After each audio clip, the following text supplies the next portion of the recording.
Remember we talked about the I am there that we heard. I am that I am for you. Is that not what he told the children of Israel when Moses went in? Just tell them I am sent you. I am that I am sent you. So I am that I am for you. In other words, I know the thoughts and the plans that I've already had for you. All right?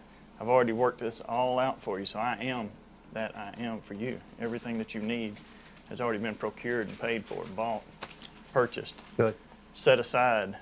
Where? In heaven for you. Where's the inheritance at? So God thought out the plan from eternity to eternity. And if He's already thought it, then what does that mean? We got to participate. Why do we have to participate? If He's already thought it, what does that mean? It's finished. It's done. It's done. Do our thoughts not work the same way? We talked about this Thursday. If a man looks upon a woman as if to lay with her, then it's already done. It's already finished. Right? It's a finished work in the heavenlies because you've already thought it. God's already thought this entire plan out. It's finished. It's finished. How could He rest on the seventh day if it weren't finished? Right? He rested from all of His work on the seventh day because it was done. Everything that needed to be done was finished. Okay? So, God the Father provided the inheritance through the Son for us, right? All of creation came through who? Through who? You guys with me? Come on, wake up. Wake up, we're almost finished. Through who? Jesus. Jesus, thank you. Somebody speak up. All of creation came through Jesus, right? Okay. So, all of our inheritance, everything that we have right now that we're walking in, came through Christ. All the inheritance that is in heaven was procured through Christ. It came through Christ. Everything that exists in this world and the other had to come through Christ. Okay? You're with me? All right. So, what happened with that? We, all of us, starting with Adam, did what? Give it up. We said, give us our inheritance. Okay. Give us our inheritance so we can go spend it how we want to do it. Come on.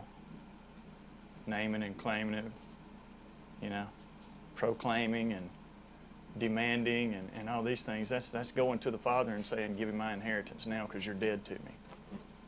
Grab it and grab it. Yeah. That's why that's so dangerous to go out there and do these things and proclaim these things and demand these things of God, because you're doing just like the prodigal son did. You're going and saying, you're dead to me. Give me my money now. Give me my inheritance now. Give me everything that you've got set aside for me right now, because I want to go spend it how I want to spend it, not to your plan, but to my plan. To my plan. Remember the scales over here? To my plan.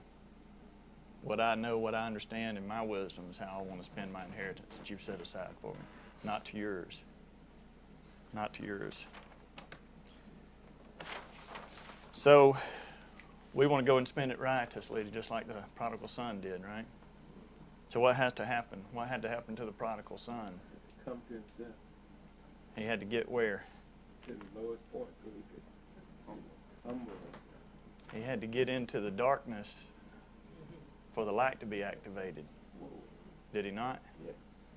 He had to get to the lowest, darkest place that he could get to in order for that light to be activated in him, for that faith to be lit up in him, all right? For something to be activated to draw him where he needed to be, to lead him and guide him, okay? What was it that activated that in him? Lack. Lack. What was it though? What was it that actually activated in him? Lack was what put him in the darkness. But what lit the light up in there? Lit the light. Huh? Forgiveness? No. There's something else that lit the light. The light led him to forgiveness. What lit the light? He came to the end of himself. That's almost there. The hope that he could go back and have something. Why did he have hope that he could go back? He remembered. He remembered. He remembered. He remembered what it was like in his father's house, right? He remembered probably some of the words that his father said, maybe. What is it that activates the faith in us? The word of the Father, right? The word of the Father. Something has to activate it. He got down to his lowest point and remembered what it was like in his father's house. My servants, my dad's servants Right. eat better than I do. Yeah, I'll go back and just be a servant in my father's house. Is that not how most of us come back into or come into our relationship with Christ? Yeah, we come with a heart for servitude. We want to just go back and be a servant in the Father's house. There you go. All right, it's the prodigal son story. All right, so the remembrance of what it was like in his father's house activates the faith in him. It lights the light up. Okay, so the light that's activated by his word. All right, remember, thy word is a lamp unto my feet and a light unto my path. Okay, so his word activates something in you that leads you and guides you along the path of where he is, to where he is, to where he wants you to be. Okay, you with me so far? All right. So this lamp or this light that leads you, it leads you by faith. Let me go back to this for a second, and I'll draw it out up here maybe. I may not even draw it out. It leads you by faith, through faithful, back to faithfulness. All right? We started out here, faithfulness gave you, procured all the inheritance through faithful. Spirit, soul, and body. Right. And we want to take our inheritance and run and spend it the way we want to. Okay? And when we come to the end of ourself, we get into the darkness and the light is lit up inside of us, then that faith brings us to faithful, and he presents us to faithfulness. Is this too off the deep end, or are you getting it? Is it too? I'm trying to make it simple, but I don't know if I am.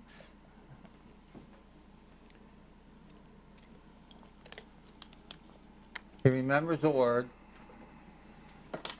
He activates the word by starting back towards his father's house.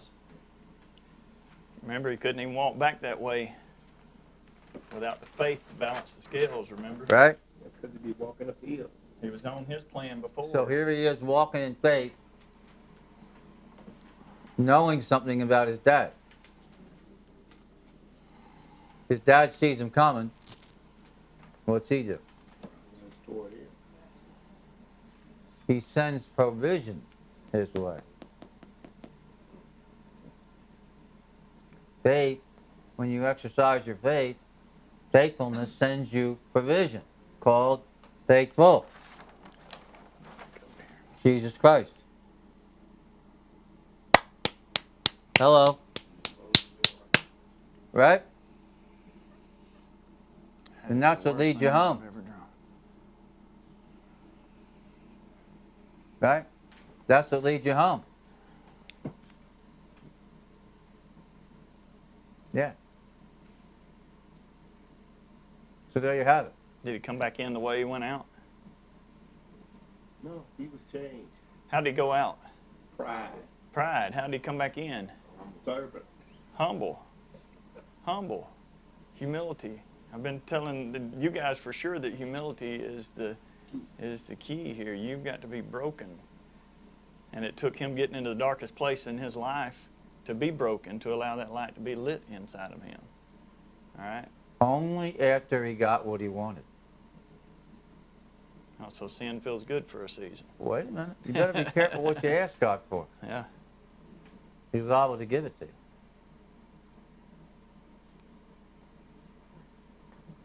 Whoa. So you can find out about you. Interesting. Really interesting. He returns, he gets a ring, he gets shoes, he gets a clothes. Right?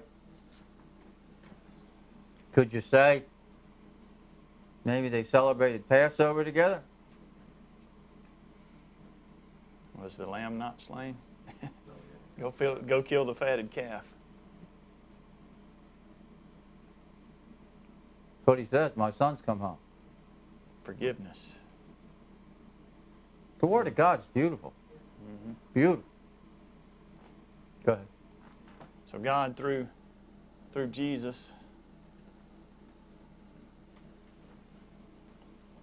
gave an inheritance to man. Correct? Adam. Gave him every bit of it. You've got the whole ball of wax here. Everything that was created for you. You have dominion over it. So he took his inheritance and spent it riotously. He gave it to somebody else. So that faith that's activated leads us, man, through Christ, back to God. Correct? So, what happens here in the middle?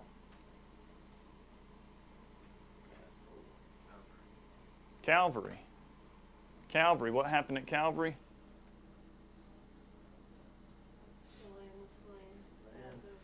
The lamb was slain, the Passover. Something has to die there, right? Blood. How about this? The way. The way. How was the way back into the garden guarded? Sword. So the only way to get back into the garden would have been what? Your head cut off. You mean you'd have had to die to get back into the garden?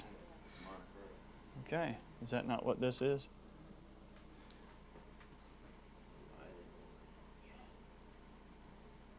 What is humility? Changing your mind. It's a death to self.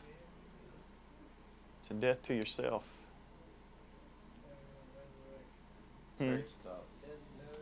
The death, burial, and resurrection, exactly.